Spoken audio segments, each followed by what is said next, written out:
ನಾರಾಯಣಂ ನಮಸ್ಕೃತ್ಯ ನರಂ ಚೈವ ನರೋತ್ತಮಂ ದೇವೀಂ ಸರಸ್ವತೀಂ ವ್ಯಾತಂ ತತೋ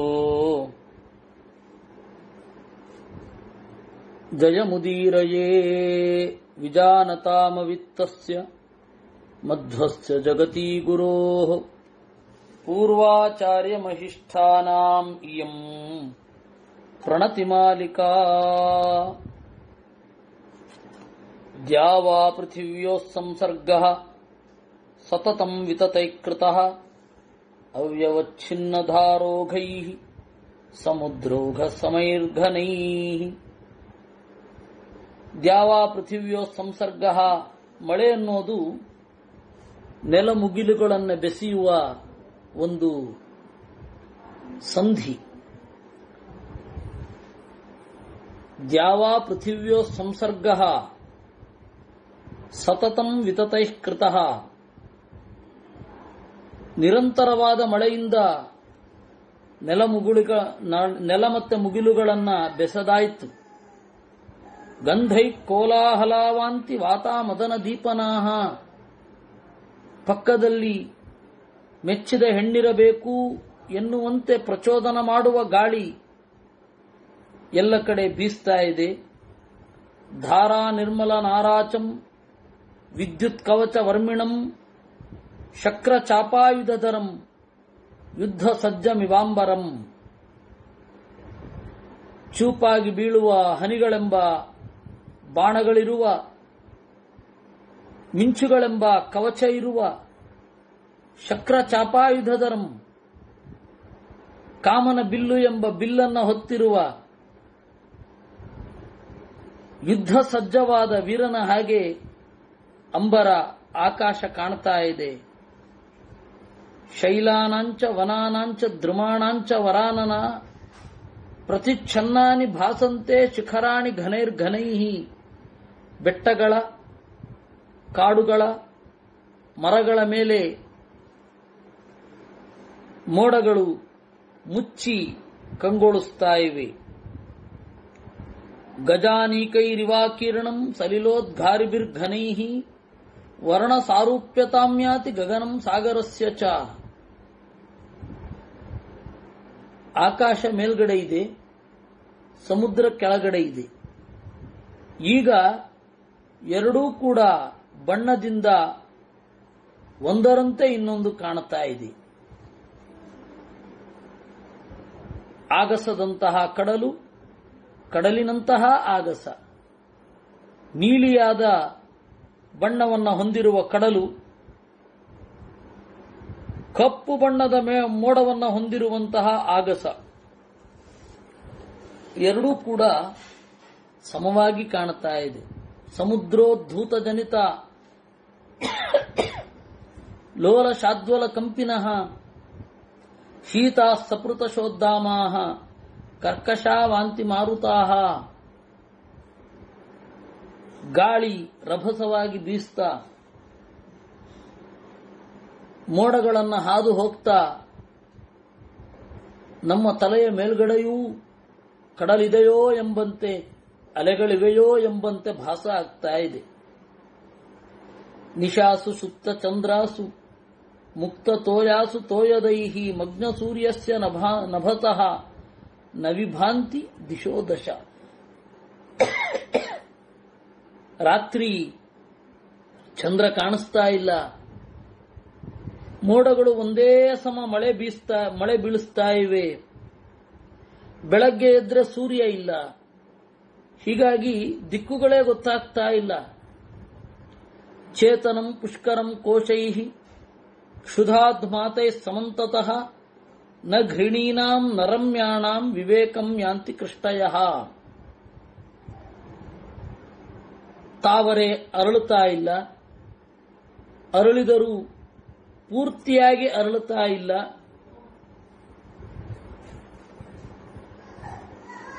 ಹೊಲ ನೀರನ್ನು ಬಿಟ್ಟುಕೊಡುತ್ತಾ ಇಲ್ಲ. ಘರ್ಮದೋಷ ಪರಿತ್ಯಕ್ತಂ ಮೇಘತೋಯ ವಿಭೂಷಿತಂ ಪಶ್ಯ ವೃಂದಾವನಂ ಕೃಷ್ಣ ವನಂ ಚೈತ್ರರಥಂ ಯಥಾ. ಬಿಸಿಲ ಬೇಗೆಗಳಿರದ ಮೋಡದ ನೀರಿನಿಂದ ಕಂಗೊಳಿಸುತ್ತಿರುವ ಈ ವೃಂದಾವನವನ್ನು ನೋಡು ಕೃಷ್ಣ. ಕುಬೇರನ ಉದ್ಯಾನ ಇದ್ದಾಗಿದೆ ಅಲ್ವಾ. ಏವಂ ಪ್ರಾವೃಡ್ಗುಣಾನ್ ಸರ್ವಾನ್ ಶ್ರೀಮಾನ್ ಕೃಷ್ಣಸ್ಯ ಪೂರ್ವಜಃ ಕಥೆಯನ್ನೇವ ಬಲವಾನ್ ವ್ರಜಮೇವ ಜಗಾಮಹ. ಹೀಗೆ ಕೃಷ್ಣನನ್ನ ಕುರಿತು ಮಳೆಗಾಲವನ್ನು ವರ್ಣಿಸುತ್ತಾ ಬಲರಾಮ ಕೃಷ್ಣನ ಜೊತೆಗೂಡಿ ಗೋಕುಲಕ್ಕೆ ತೆರಳಿದ. ಅನ್ಯೋನ್ಯಂ ರಮಮಾಣೌತೌ ಕೃಷ್ಣ ಸಂಕರ್ಷಣಾವುಭೌ ತತ್ಕಾಲ ಜ್ಞಾತಿಭಿಸ್ಸಾರ್ಧಂ ಚೇರತು ತದ್ವನಂ ಮಹತ್.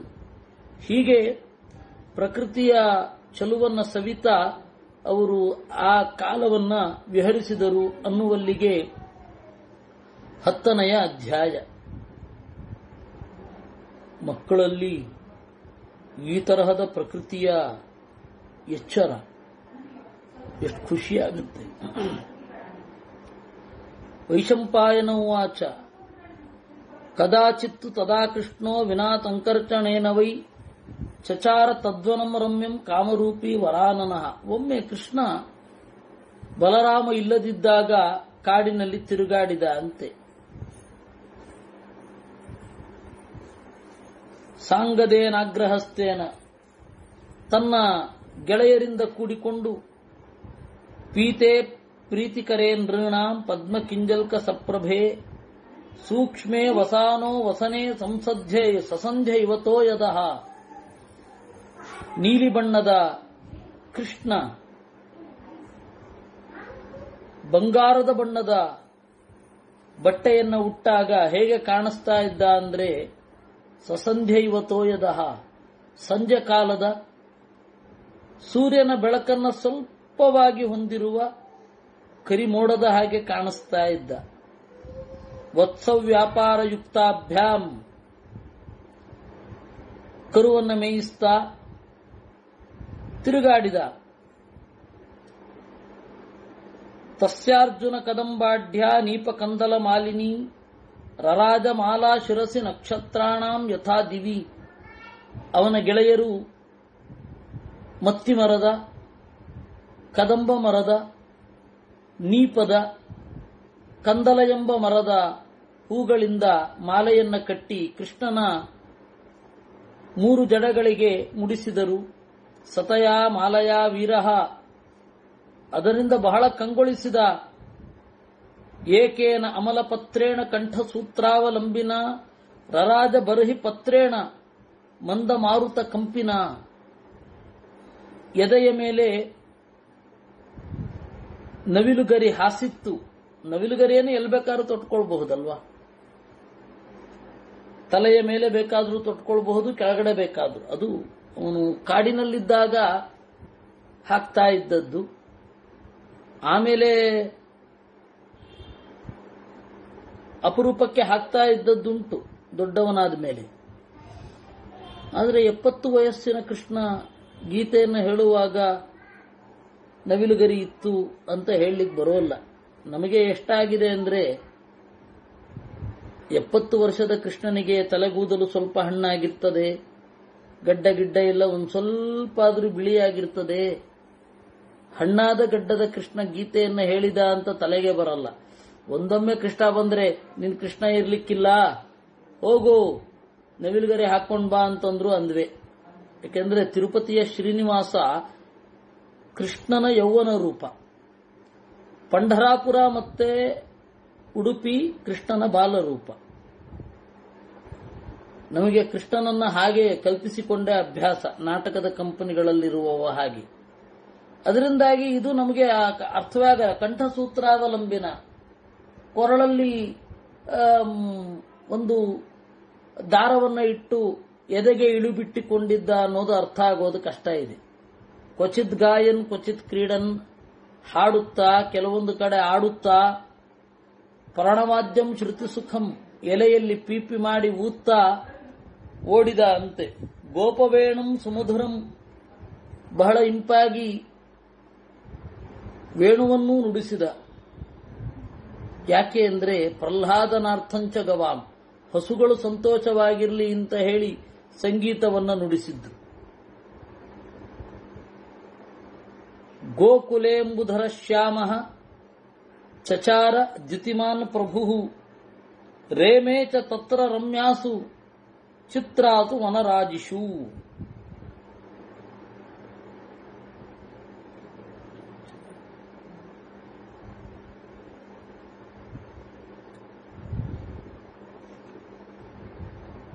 ಗೋಕುಲೆ ಅಂಬುಧರ ಶ್ಯಾಮ, ಗೋಕುಲದಲ್ಲಿ ಮೋಡದಂತ ನೀಲಬಣ್ಣದ ಮೈಯ ಕೃಷ್ಣ ತಿರುಗಾಡ್ತಾ ಇದ್ದ. ಮಯೂರ ರವಘುಷ್ಟಾಸು, ನವಿಲುಗಳ ಕೇಕೆ ಕೇಳಿಸ್ತಾ ಇತ್ತು. ಮೇಘನಾದ ಪ್ರತಿವ್ಯೂಹೈ ನಾದಿತಾಸು ಸಮಂತತಃ, ಮೋಡಕ್ಕೆ ಸ್ಪರ್ಧೆಯೋ ಎಂಬಂತೆ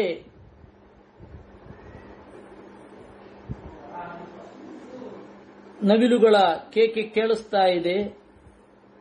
ಅಂಥ ಕಡೆ ತಿರುಗಾಡ್ತಾ ಇದ್ದ. ಸೇವ್ಯಮಾನೋ ನವೈರ್ವಾತೈಹಿ ದ್ರುಮ ಸಂಘಾತ ನಿಸೃತೈಹಿ, ಮೋಡಕ್ಕೆ ಓಲಾಡುವ ಮರಗಳ ಸೊಬಗನ್ನ ನೋಡಿ ದೇವರು ಸಂತೋಷ ಪಡ್ತಾ ಇದ್ದ. ಅಲ್ಲಿ ಒಂದು ದೊಡ್ಡ ಮರವನ್ನು ನೋಡಿದ. ಒಂದು ಕಡೆ ನೀಲ ಚಿತ್ರಾಂಗ ವರ್ಣೈಶ್ಚ ಸೇವಿತಂ ಬಹುಬಿಖಗೈಹಿ, ಬಹಳ ದೊಡ್ಡ ಮರ, ಬಹಳ ಹಕ್ಕಿಗಳಿಗೆ ಆಸರೆ ಆಗಿತ್ತು. ಭವನಾಕಾರ ವಿಟಪಂ, ಅದರ ಪೊಟರೆ ಒಂದು ಮರವೋ ಎಂಬಂತೆ ಇತ್ತು. ಬಳ್ಳಿಗಳು ಸುತ್ತಿಕೊಂಡಿದ್ದವು, ಬಳ್ಳಿಗಳಲ್ಲಿ ಹೂಗಳಿದ್ದವು. ಆಧಿಪತ್ಯ ಮಿವಾನ್ಯೇತಾಂ ತಸ್ಯ ದೇವಸ್ಯ ಸಾಕ್ಷಿನಾಂ, ಅಲ್ಲಿ ಪರಿಸರದಲ್ಲಿರುವ ಎಲ್ಲ ಮರಗಳ ರಾಜನಂತೆ ಇತ್ತು. ಅದರ ಹೆಸರು ಭಾಂಡೀರ ಅಂತ. ಅಲ್ಲಿ ಒಂದು ಸ್ವಲ್ಪ ಕಾಲ ಇರಬೇಕು ಅಂತ ಅನ್ನಿಸಿತಂತೆ ಕೃಷ್ಣನಿಗೆ. ಕರು ಕಾಯುವವರ ಜೊತೆಗೆ ಅಲ್ಲಿ ಇದ್ದ. ಅಲ್ಲಿ ಇರುವಾಗ ಆಟ ಆಡಬೇಕಾಯಿತು. ಕೆಲವರು ಕೃಷ್ಣನ ಪ್ರೀತಿಗಾಗಿ ಹಾಡಿದರು. ಕದಾಚಿತ್ ಚಾರಯನ್ನೇವ ಗಾಸ್ಸ ಗೋ ವೃಷಭೇಕ್ಷಣ ಜಗಾಮ ಯಮುನಾ ತೀರಂ ಲತಾಲಂಕೃತ ಪಾದಪಂ, ಅಲ್ಲಿಯೇ ಹತ್ತಿರ ಇರುವ ಯಮುನಾ ತೀರಕ್ಕೆ ದೇವರು ನಡೆದ. ಎಲ್ಲಾ ಕಡೆ ಯಮುನಾ ನದಿ ತೀರದಲ್ಲಿ ಹಂಸ ಪಕ್ಷಿ ಮೊದಲಾದ ನೀರಿದ್ರೆ ಇರುವಂತಹ ಪಕ್ಷಿಗಳಿದ್ದುವು. ಆದರೆ ಒಂದು ಕಡೆ ಇದ್ಯಾವುದೂ ಇರಲಿಲ್ಲ. ಅದು ದೊಡ್ಡ ಮಡು, ಯಮುನಾ ನದಿಯ ಬ್ಯಾಕ್ ವಾಟರ್ ಅಂತ ಇವತ್ತಿನ ಪರಿಭಾಷೆಯಲ್ಲಿ ಹೇಳ್ತಾರೆ. ಕನ್ನಡದಲ್ಲಿ ಅದನ್ನು ಮಡು ಅಂತ ಕರೀತಾರೆ.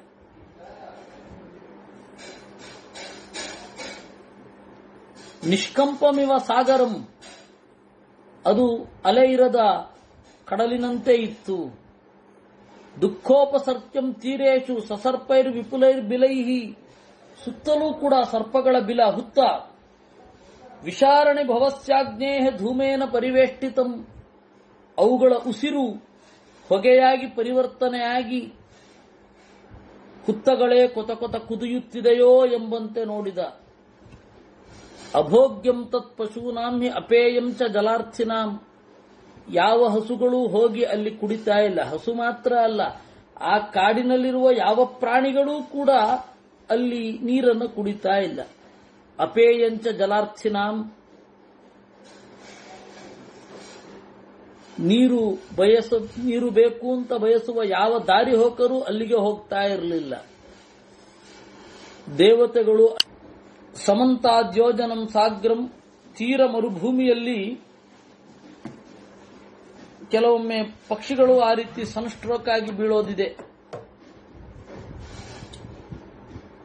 ವ್ರಜಸ್ಯೋತ್ತರ ತಸ್ತಸ್ಯ, ಅದೇ ರೀತಿ ಈ ಸುತ್ತಮುತ್ತಲು ಚೆನ್ನಾಗಿದೆ, ಮಡು ಇದೆ, ಯಮುನೆಯ ಮಡು. ಅದರ ಮೇಲ್ಗಡೆ ಹಕ್ಕಿ ಕೂಡ ಹಾರು ಹೋಗ್ತಾ ಇರಲಿಲ್ಲ, ಬಳಸಿಕೊಂಡು ಹೋಗ್ತಾ ಇದ್ವು. ಅಕ್ಕಪಕ್ಕದವರನ್ನು ವಿಚಾರಿಸಿದನಂತೆ, ಕಸ್ಯಾಯಂ ಮಹತೋ ಹೃದಯ, ಈ ಸರೋವರವನ್ನು ಯಾರಾದರೂ ಟೇಕ್ ಓವರ್ ಮಾಡಿಕೊಂಡಿದ್ದಾರಾ ಹೇಗೆ ಅಂತ. ಅದಕ್ಕೆ ಅಲ್ಲಿಂದ ಉತ್ತರ ಬಂತು, ಅಸ್ಮಿನ್ ಸ ಕಾಲಿಯೋ ನಾಮ ಕಾಲಾಂಜನ ಚಯೋಪಮಃ. ಕಾಳ್ಯ ಅಂತ ಒಬ್ಬ ಇದ್ದಾನೆ, ಉರಗಾಧಿಪತಿ, ನಾಗಗಳ ಒಡೆಯ. ಉತ್ಸೃಜ್ಯ ಸಾಗರಾವಾತಂ, ಇವನು ಕಡಲಲ್ಲಿ ಇದ್ದಾನೆ. ರಮಣಕ ದ್ವೀಪ ಅಂತ ಒಂದು ಜಾಗ, ಆ ರಮಣಕ ದ್ವೀಪದಿಂದ ಬಂದಿದ್ದಾನೆ. ಅಲ್ಲಿಂದ ಯಾಕೆ ಬಂದದ್ದು ಅಂತಂದ್ರೆ, ಭಯಾತ್ ಪತಗರಾಜಸ್ಯ, ಗರುಡನ ಮೇಲಣ ಭಯ. ತೇನೇಯಂ ದೂಷಿತಾ ಸರ್ವಾ ಯಮುನಾ ಸಾಗರಂಗಮ, ಅವನು ಹಾಳು ಮಾಡಿದ್ದು ಇದೆಲ್ಲವನ್ನೂ ಕೂಡ. ಭಯಾತ್ ತಸ್ಯೋರಗಪತೇ ನಾಯಂ ದೇಚೋ ನಿಷೇವ್ಯತೆ, ಇವನು ಇದ್ದದ್ದರಿಂದ ನೀರು ಕದಡಿ ಹೋಗಿದೆ, ವಿಷ ಎಲ್ಲ ಕಡೆ ಹಬ್ಬಿದೆ. ಸಾವರೋಹ ಧ್ರುಮಂ ಘೋರಂ ಕೀರ್ಣಂ ನಾನಾ ಲತಾದ್ರುಮೈ ರಕ್ಷಿತಂ ತರ್ಪರಾಜಸ್ಯ ಸಚಿವೈರಾಕ್ತಕ ಆಪ್ತಕಾರಿಭಿ. ಅದ್ಯಾವುದೋ ಒಂದು ಕಾರಣಕ್ಕೆ ಯಮುನಾ ಮುಡುವಿನ ತೀರದಲ್ಲಿರುವ ಮರ ರಕ್ಷಿತವಾಗಿದೆ. ವನಂ ನಿರ್ವಿಷಯಾಕಾರಂ, ಈ ಕಾಡು ಬೆಂಗಾಡಿನಂತಿದೆ, ಮರಳುಗಾಡಿನಂತಿದೆ. ತುಂಬಾ ಆಸ್ವಾದ್ಯವಾದ ಅನ್ನ ಇದ್ದು ಅನ್ನದಲ್ಲಿ ವಿಷ ಬಿದ್ದಿದ್ರೆ ಯಾವ ರೀತಿ ಅದರ ಬಗ್ಗೆ ಗಮನ ಹರಿಸಲ್ವೋ ಆ ತರಹ ಆಸ್ವಾದನೆ ಮಾಡಲಾಗದ ವಿಷದ ಅನ್ನದಂತಿದೆ. ಶೈವಾಲ ನಲಿನೈಶ್ಚಾಪಿ ವೃಕ್ಷೈ ಕ್ಷುದ್ರ ಲತಾಕುಲೈ ಕರ್ತವ್ಯ ಮಾರ್ಗೌ ಭ್ರಾಜೇತೆ ಹೃದಸ್ಯಾಸ್ಯ ತಟಾವುಭೌ. ಅಕ್ಕಪಕ್ಕದಲ್ಲಿ ಪಾಚಿ ಇದೆ, ಮರ ಬೇಕು ಅಂದ್ರೆ ಒಂದು ಸ್ವಲ್ಪ ದೂರಕ್ಕೆ ಹೋಗಬೇಕು ಅಂತ ಹೇಳಿದಾಗ ದೇವರು ಅಂದುಕೊಂಡಂತೆ, ತದಸ್ಯ ಸರ್ಪರಾಜಸ್ಯ ಕರ್ತವ್ಯೋ ನಿಗ್ರಹೋ ಮಯ, ಈ ಕಾಳಿಯನ ನಿಗ್ರಹವನ್ನ ನಾನು ಮಾಡಬೇಕು ಅಂತ. ವ್ರಜೋಪಭೋಗ್ಯಾಚಯತ ನಾಗೇಚ ದಮಿತೆ ಮಯ, ಈ ನಾಗನನ್ನ ತುಳಿದು ಓಡಿಸಿದರೆ, ಅವನ ಅಹಂಕಾರವನ್ನ ಕಳೆದರೆ, ಅವನು ಭಗವದ್ಭಕ್ತನೇ, ಏನು ದುಷ್ಟ ಏನಲ್ಲ. ಈ ಕೇಶಿಯ ತರಹ ದುಷ್ಟ ಏನಲ್ಲ, ಏನೋ ಪರಿಸರದಿಂದ ಬಂದ ದೌಷ್ಟ್ಯ ಇತ್ತು ಅಷ್ಟೆ. ನಾನು ಇವನನ್ನು ಓಡಿಸಿದರೆ ಪಶುಗಳು ನೀರು ಕುಡಿಲಿಕ್ಕಾಗ್ತದೆ, ಸುಖವಾಗಿ ಸಂಚಾರ ಮಾಡ್ತಾರೆ, ಜನ ಪ್ರಕೃತಿಯ ಸೌಂದರ್ಯವನ್ನು ಆಸ್ವಾದನೆ ಮಾಡಿ ಖುಷಿ ಪಡ್ತಾರೆ. ಏತದರ್ಥಂಚ ವಾತೋಯಂ ರಜೇಸ್ಮಿನ್ ಗೋಪಜನ್ಮಚ, ಈ ಜನರ ಸುಖಕ್ಕಾಗಿಯೇ ಅಲ್ಲವೇ ನಾನು ಅಲ್ಲಿಂದ ಇಳಿದು ಬಂದದ್ದು. ಅಮೀಷಾಂ ಉತ್ಪಥಸ್ಥಾನಾಂ ನಿಗ್ರಹಾರ್ಥಂ, ದಾರಿ ಬಿಟ್ಟು ಸಾಗುವ ಇಂತಹ ಮುಟ್ಟಾಳರನ್ನ ನಿಗ್ರಹ ಮಾಡಲಿಕ್ಕೆ ನಾನು ಬಂದದ್ದು ಅಂತ ಹೇಳಿ ಕದಂಬ ಮರದ ಮೇಲ್ಗಡೆ ಹತ್ತಿ ಅಲ್ಲಿಂದ ಧುಮುಕಿದ ಅಂತೆ. ಇಲ್ಲಿ ಯಮುನಾ ವರ್ಣನೆ ಎಂಬ 11ನೆಯ ಅಧ್ಯಾಯ ಮುಗಿತು. ಮೇಲ್ಗಡೆ ಹತ್ತಿ ಗಟ್ಟಿಯಾಗಿ ದಟ್ಟಿ ಕಟ್ಟಿ ಆರೋಹ ಚಪಲ ಕೃಷ್ಣ ಕದಂಬ ಶಿಖರಂ ಮುದ, ಅಲ್ಲಿ ಬಿದ್ದಾಗ ದೊಡ್ಡ ಸದ್ದಾಯಿತು. ತೇನ ಶಬ್ದೇನ ಸಂಕ್ಷುಬ್ಧಂ ಸರ್ಪಸ್ಯ ಭವನಂ ಮಹತ್, ಅವನಿಗೆ ನನ್ನನ್ನ ಯಾರೋ ಆಕ್ರಮಿಸಿಕೊಂಡ ಅನ್ನುವ ಸಿಟ್ಟು ಬಂತು. ಪಂಚಾಸ್ಯ ಪಾವಕೋಚ್ಛ್ವಾಸ ಚಲಜ್ಜಿಹ್ವ ಅನಿಲಾನನಃ, ಅವನು ಪಂಚಾಸ್ಯ ಅಗಲವಾದ ಮೋರೆಯವ. ಪಂಚಾಸ್ಯ ಅಂದ್ರೆ 5 ಮೋರೆಯವನು ಅಂತಾನೆ ಅರ್ಥ ಮಾಡಬೇಕಾಗಿಲ್ಲ. 5 ಮೋರೆ ಇವನಿಗಿದೆ, ಕಾಳಿಯ ನಾಗನಿಗೆ 16 ಮೋರೆ ಇದೆ. ಅಂದ್ರೆ ಪಂಚಾಸ್ಯ, ಪಂಚ ಅಂತಂದ್ರೆ ವಿಸ್ತಾರ ಅಂತ, ಪಚಿ ವಿಸ್ತಾರೆ ಅಂತ ಧಾತು, ಪಂಚ ಅಂತಂದ್ರೆ ವಿಸ್ತಾರ. ಪಂಚಾಸ್ಯ ಪಾವಕೋಚ್ಛ್ವಾಸ, ಬೆಂಕಿ ತುಂಬಿದ ಉಸಿರು, ಬಿಸಿ ಉಸಿರು ಬಿಡುತ್ತಾ, ಚಲಜಿಹ್ವ ನಾಲಿಗೆಯನ್ನ ಆಡಿಸುತ್ತಾ, ಮೋರೆಯಲ್ಲಿ ಬೆಂಕಿ ತುಂಬಿಕೊಂಡು ಸಿಟ್ಟು ಮಾಡಿಕೊಂಡು ಬಂದ ಅಂತೆ. ಅವನು ಸಿಟ್ಟಿನಿಂದ ಉರಿಯುವಾಗ ನೀರು ಕೊತ ಕೊತ ಕೊತನೆ ಕುದಿಯಿತು. ಅಲ್ಲಿಂದ ಗಾಳಿ ಒಂದು ಬಂತು, ಸೃಜತಾ ತೇನ ರೋಷಾಗ್ನಿಂ ಸಮೀಪೆ ತೀರಜಾದ್ರುಮಾಹ. ಅವನು ಸಿಟ್ಟೆಂಬ ಬೆಂಕಿಯನ್ನ ಮುಖದಿಂದ ಬಿಟ್ಟಾಗ ತೀರದಲ್ಲಿರುವ ಮರಗಳೆಲ್ಲ ಉರಿದು ಹೋಯ್ತಂತೆ. ಆ ತರಹದ ಸಿಟ್ಟು ಕಾಳಿಯನಿಗೆ. ತಸ್ಯ ಪುತ್ರಾಶ್ಚ ದಾರಾಶ್ಚ ಭೃತ್ಯಾಶ್ಚಾನ್ಯೇ ಮಹೋರಗಾಹ. ಆ ಕಾಳಿಯ ಮಡುವಿನಲ್ಲಿ ಕಾಳಿಯ ಒಬ್ಬ ಮಾತ್ರ ಇರಲಿಲ್ಲ, ಎಲ್ಲ ಅವನ ಮಕ್ಕಳು, ಅವನ ಹೆಂಡತಿ ಎಲ್ಲ ಇದ್ರು. ಅವ್ರಿಗೆಲ್ಲರಿಗೂ ಸಿಟ್ಟು ಬಂದದ್ದೇ.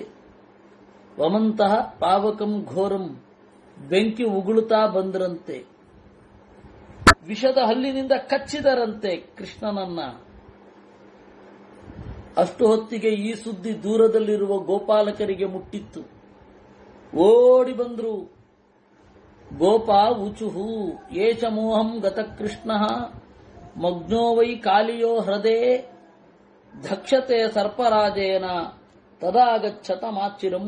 ಓಡಿ ಹೋಗಿ ಈ ಕೃಷ್ಣ ಏನನ್ಕೊಂಡೋ ಏನೋ ಕಾಳಿಯ ಮಡುವಿನಲ್ಲಿ ಬಿದ್ದಿದ್ದಾನೆ, ಕಾಳಿಯ ನಾಗಗಳೆಲ್ಲ ಕಚ್ಚುತ್ತಾ ಇದೆ, ಬನ್ನಿ ಅಂತ ಹೇಳಿದ್ರಂತೆ. ನಂದಗೋಪ ಯಶೋಧ ಅವರೆಲ್ಲ ಓಡಿ ಬಂದು ಕಾಳಿಯ ಮಡುವಿನ ಸುತ್ತಲೂ ನಿಂತಿದ್ರು.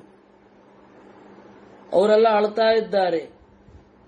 ಕೃಷ್ಣ ಅದಕ್ಕೆ ಬಲರಾಮನನ್ನ ಬಿಟ್ಟು ಹೋಗಿದ್ದು. ಬಲರಾಮ ಎಲ್ಲರಿಗೂ ಸಮಾಧಾನ ಮಾಡಿದನಂತೆ. ಯೋಚನೆ ಮಾಡಬೇಡಿ.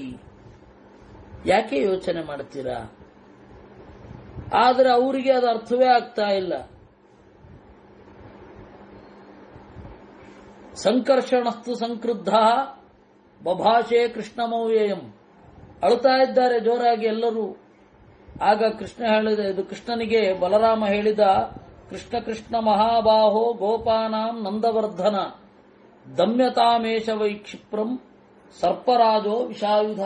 ಕೃಷ್ಣ ಯಾಕೆ ತಡ ಮಾಡ್ತಿ? ನೀನು ತಡ ಮಾಡೋದ್ರಿಂದ ಇವರೆಲ್ಲ ದುಃಖಗೊಳ್ತಾ ಇದ್ದಾರೆ. ನೀನು ಸತ್ತೇ ಹೋದಿ ಅಂತನ್ನುವ ರೀತಿಯಲ್ಲಿ ಅಳ್ತಾ ಇದ್ದಾರೆ. ಅವರ ದುಃಖಕ್ಕೆ ಕಾರಣನಾಗಬೇಡ. ಬೇಗ ಕಾಳಿಯನಾಗನ್ನ ದಮನ ಮಾಡು. ಇಮೇನೋ ಬಾಂಧವಾಸ್ತಾತ ತ್ವಾಮತ್ವ ಮಾನುಚಂ ವಿಭೋ ಪರಿದೇವಂತಿ ಕರುಣಂ ತರವೇ ಮಾನುಜ ಬುದ್ಧಯ. ನಿನ್ನನ್ನ ಮನುಷ್ಯ ಅಂತಂದುಕೊಂಡು ಹೋ ಅಂತ ಅಳ್ತಾ ಇದ್ದಾರೆ ಇವರೆಲ್ಲ. ಅಳೋದು ಬೇಡ, ಇವರು ಅಳಬಾರದು. ನೀನು ಬೇಗ ಮುಂದುವರಿಬೇಕು ಅಂತ ಹೇಳಿದಾಗ ಕೃಷ್ಣ ದಿಗ್ಗನೆ ಜಿಗಿದು ತಲೆಯ ಮೇಲ್ಗಡೆ ನನರ್ಥ ರುಚಿರಾಂಗದ ಕುಣಿಯಲಿಕ್ಕೆ ಶುರು ಮಾಡಿದ. ಮೃದ್ಯಮಾನಸ್ಸ ಕೃಷ್ಣೇನ ಶಾಂತಮೂರ್ಧಾ ಭುಜಂಗಮಃ ಆಸ್ಯೈಸ್ಸ ರುಧಿರೋದ್ಗಾರೈಃ ಕಾತರೋ ವಾಕ್ಯಮಬ್ರವೀತ್. ಕೃಷ್ಣನ ಹೆಜ್ಜೆಗಳ ತುಳಿತಕ್ಕೆ ಒಳಗಾಗಿ ಕತಿಗೊಂಡು ಕಾಳಿಯ ನುಡಿದ.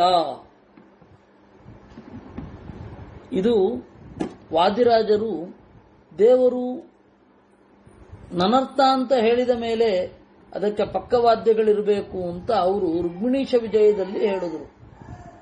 ಧ್ವಲ್ಲಿನ ಇದು ಅನೀನದತ್ ಪದ್ಮಭವೋ ಮೃದಂಗಂ ಜಗೌ ಹನುಮಾನ್ ಜಗತಾಮಧೀಶಂ ಅದರ್ಶಯತ್ ತಾಲಗತಿ ಕಪರ್ದಿ ನನರ್ಥ ಗೋಪಾಲಕ ಬಾಲಮೌಲಿಹಿ. ಕೃಷ್ಣ ಕುಣಿಯುವಾಗ ಮೃದಂಗ ಬಾರಿಸಿದ್ದು ಬ್ರಹ್ಮದೇವರಂತೆ. ಅನೀನದತ್ ಪದ್ಮಭವೋ ಮೃದಂಗಂ ಜಗೌ ಹನುಮಾನ್ ಜಗತಾಮಧೀಶಂ.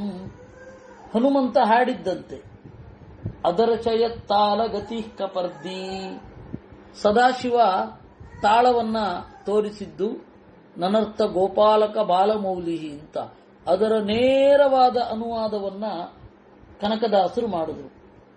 ಡೊಳ್ಳಿನ ಮೇಲ್ಕೈಯ ಭರಮಪ್ಪ ಹಾಕ್ಯಾನು ತಾಳವ ಶಿವನಪ್ಪ ತಟಿದಾನ್ಮ್ಯ ಒಳ್ಳೊಳ್ಳೆ ಪದಗಳ ಹನುಮಪ್ಪ ಹಾಡಿಯಾನು ಚಲುವ ಕನಕಪ್ಪ ಕುಣಿದಾನ್ಮ್ಯ. ದೇವಿ ನಮ್ಮ ದೇವರು ಬಂದವರೇ ನೋಡೀರೆ ನೋಡ ಬನ್ನೀರೆ ಅಂತ. ದೇವಿ ನಿಮ್ಮ ದ್ಯಾವರು, ನಮ್ಮ ದ್ಯಾವರು ಆಗತ್ತೆ. ಯಾಕೆಂದ್ರೆ ಎರಡೂ ತರಹದ ಪಾಠ ಇದೆ. ಕುಲಕರ್ಣಿಗಳ ಪಾಠ ಎರಡೂ ಇದೆ. ದ್ಯಾವರೂ ಇದೆ, ದೇವರೂ ಇದೆ. ಇದು ನಮ್ಮ ದೇವರು ಅಂತನೂ ಇದೆ, ನಿಮ್ಮದ್ಯಾವರು ಅಂತನೂ ಇದೆ. ಇರಲಿ. ಆಗ ಅದಕ್ಕೆ ನನರ್ಥ ಅಂತ ಅಷ್ಟೇ ಇರೋದು. ಭಾಗವತದಲ್ಲಾಗಲಿ ಹರಿವಂಶದಲ್ಲಾಗಲಿ ನನರ್ಥ ಅಂತ. ಆದ್ರೆ ಅವನು ದೇವರನ್ನ ಅರ್ಥನ ಮಾಡಬೇಕಾದ್ರೆ ಈ ಎಲ್ಲ ಪರಿಕರಗಳು ಇರಲೇಬೇಕಲ್ವಾ ಅನ್ನೋದು ವಾದಿರಾಜರ ಕಾಣಿಕೆ. ಅದು ಅವನು ಬೇಡಿಕೊಂಡ ಅಂತೆ. ಅವನು ಒಳ್ಳೆಯವನೇ, ಕಾಳಿಯ. ಅವಿಜ್ಞಾನಾನ್ಮಯ ಕೃಷ್ಣ ರೋಚೋಜಂ ಸಂಪ್ರದರ್ಶಿತ. ಕ್ಷಮಿಸು ಕೃಷ್ಣ, ತಿಳಿಯದೆ ನಾನು ಈ ಸಿಟ್ಟನ್ನು ತೋರಿಸಿದೆ. ಈಗ ನೀನು ನನ್ನನ್ನು ತುಳಿದೆ, ನನ್ನ ವಿಷ ಉಡುಗಿದೆ, ನಿನ್ನ ವಶನಾಗಿದ್ದೇನೆ, ಏನು ಮಾಡಬೇಕು ಹೇಳು ಅಂತ.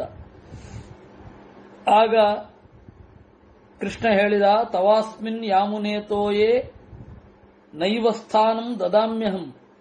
ಯಮುನೆಯ ನೀರಿನಲ್ಲಿ ನೀನು ಇರುವ ಹಾಗಿಲ್ಲ. ಕಚ್ಚಾರಣವ ಜಲಂ ತರ್ಪ ಸಭಾರ್ಯ ಸಹಬಾಂಧವ. ಸಮುದ್ರದ ತೀರಕ್ಕೆ ನೀನೇ ಹೋಗು, ಎಲ್ಲ ಪರಿಸರವನ್ನ ಕಟ್ಟಿಕೊಂಡು ಹೋಗು. ಮತ್ಪದಾನಿಚ ತೇ ಸರ್ಪ ದೃಷ್ಟ್ವಾ ಮೂರ್ಧಸು ಸಾಗರೆ. ನಿನಗೆ ಗರುಡನಿಂದ ಭಯ ಇದೆ, ಅದಕ್ಕೆ ಓಡಿ ಬಂದೆ. ಗರುಡನಿಗೆ ಇಟ್ಟ ಬಲಿಯನ್ನ ನೀನು ತಿಂದಿದ್ದೀಯ, ಹೀಗಾಗಿ ಗರುಡನಿಗೆ ಸಿಟ್ಟು ಬಂತು ಅಂತ ನೀನು ಓಡಿ ಬಂದಿದ್ದೀಯ. ಆದರೆ ನಿನ್ನ ತಲೆಯ ಮೇಲೆ ನನ್ನ ಕಾಲುಗಳ ಗುರುತು ಇದೆ, ಗರುಡ ಏನು ಮಾಡುವುದಿಲ್ಲ, ಹೋಗು ಅಂತ. ಅವನು ಹೋದ. ದೇವರ ಕಣ್ಣೋಟದಿಂದ ನದಿ ತಿಳಿಯಾಯಿತು. ಮೊದಲಿನಂತೆ ಸೊಬಗು ಬಂತು. ಎಲ್ಲ ಬೇಡರು ಮೊದಲಾದವರೆಲ್ಲ ಬಂದು ಹೇಳಿದರಂತೆ, ನಂದಗೋಪ ಎಂತಹ ಮಗ ನನಗೆ ಸಿಕ್ಕಿದ್ದಾನೆ ಅಂತ. ಅನೇಕ ಪ್ರಾಣಿಗಳು ಕಣ್ಣಿನಲ್ಲಿ ಕೃತಜ್ಞತೆಯನ್ನು ತೋರಿಸಿದವು. ಅವತ್ತಿನಿಂದ ಜಾತಾ ಶಿವಜಲ ಸರವಾ ಯಮುನಾ ಮುನಿಸೇವಿತ. ನೀರು ತಿಳಿಯಾಯಿತು. ಮುನಿಗಳೆಲ್ಲ ಮತ್ತೆ ವಾಸಕ್ಕಾಗಿ ಬಂದರು, ತೀರದಲ್ಲಿ ತಪಸ್ಸು ಮಾಡುವ ಅಂತ. ಆದರೆ ಎಲ್ಲರಿಗೂ ಆಶ್ಚರ್ಯ ಆಯಿತು. ಇಷ್ಟು ಎಲ್ಲವೂ ಆಕಸ್ಮಿಕವಾಗಿರಲಿಕ್ಕೆ ಸಾಧ್ಯ ಇಲ್ಲ ಅಲ್ವೇ?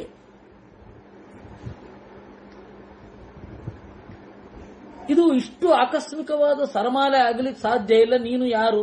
ಇವನು ಯಾರೋ ಬಹಳ ದೊಡ್ಡವನೇ ಇರಬೇಕು ಅಂತ ಅವರು ಅಂದುಕೊಂಡ್ರು ಅನ್ನುವಲ್ಲಿಗೆ 12ನೇ ಅಧ್ಯಾಯ ಮುಗಿದಿದೆ. 13ನೇ ಅಧ್ಯಾಯವನ್ನ ನಾಳೆ ನೋಡೋಣ. ಇವತ್ತಿನ ಚಿಂತನವನ್ನ ಮುಗಿಸೋಣ. ಕೃಷ್ಣಾರ್ಪಣಮಸ್ತು.